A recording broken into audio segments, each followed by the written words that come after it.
All right, Chapter 5, Section 4. This is special systems, and so we're going to be solving these the same way that we have before, but we're going to be looking at a couple different variations. So maybe some systems that are actually parallel lines where they won't have a solution because they'll never intersect.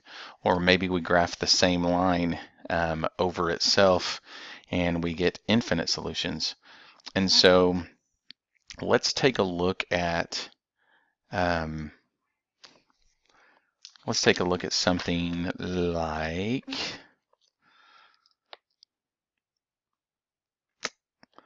2x plus y equals 4.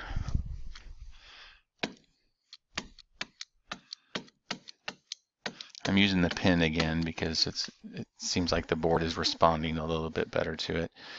And negative 4x minus 2y equals negative 8.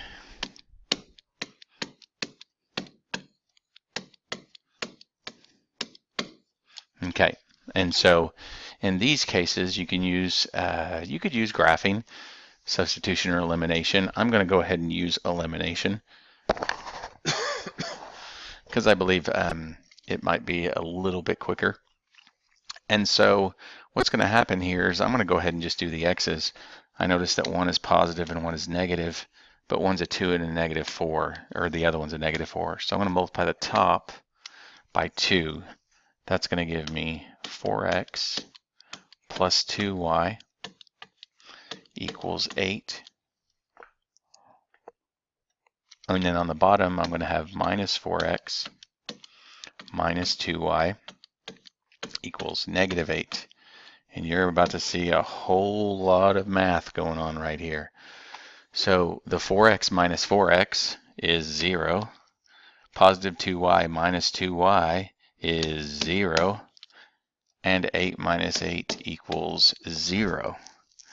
So is it true that 0 equals 0? Absolutely. This is a line or two lines that are the exact same line graphed on top of each other. So there are infinite solutions.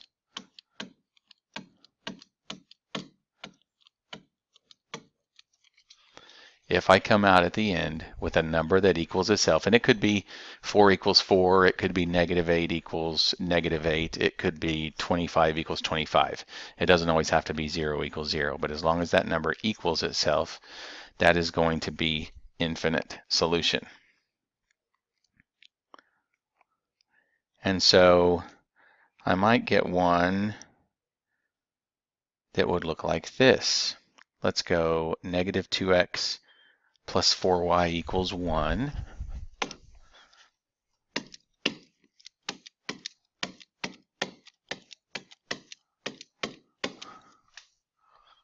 That's the first part of it. And then I have 3x minus 6y equals 9.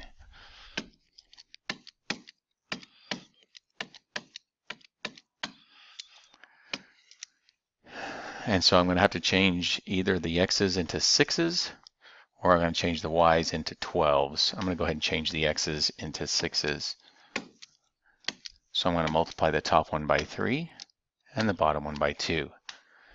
That's going to give me negative 6x plus 12y equals 3. Again, making sure that I'm taking times all three terms.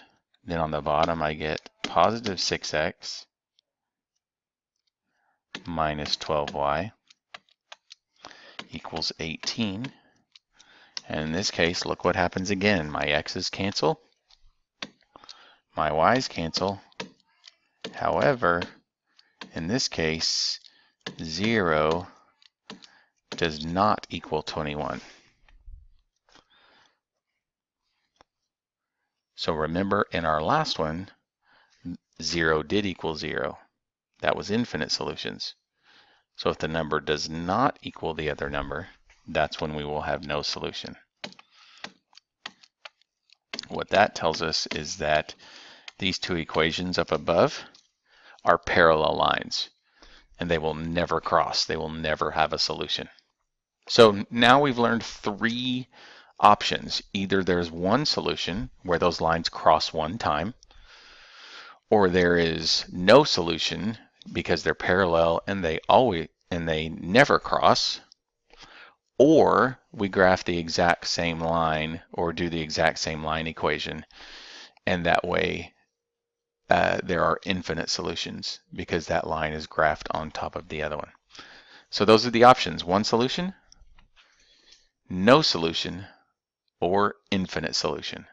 And that is Chapter 5, Section 4, Special Systems.